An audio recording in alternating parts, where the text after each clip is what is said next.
What's driving the pound? GBP/USD has been on a tear, and the market is buzzing with activity. Let's break down the recent price action and see what the charts are telling us about where it might be headed next.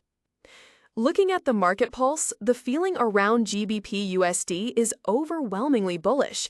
The vast majority of recent technical setups are pointing towards buying the pound. We're seeing many successful long positions as the pair has climbed significantly higher. While there is some talk of selling, the dominant mood is clearly positive. So where were the key entry points? A significant number of successful buy trades originated from a dip down to the 1.3470 to 1.3480 zone. This area was widely identified as a prime buying opportunity, with some analyses pointing to a bullish reversal pattern right around that level.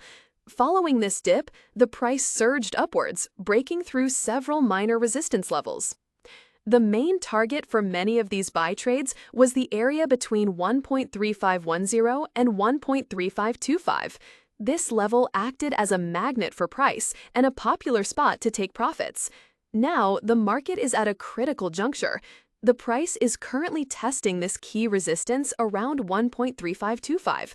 A decisive break and hold above this level could open the door for a further push towards the next major target, which many see around 1.3580. However, if the bulls lose control here, we could see a pullback.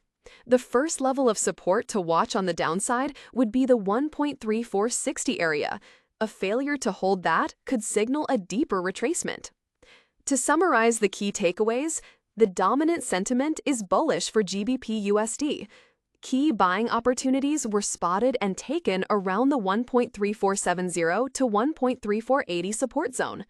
The price has now rallied to a major resistance area around 1.3525.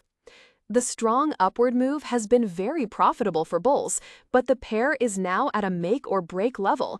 The battle between buyers and sellers at this 1.3525 resistance will likely determine the next major move. Always remember to trade carefully and manage your risk.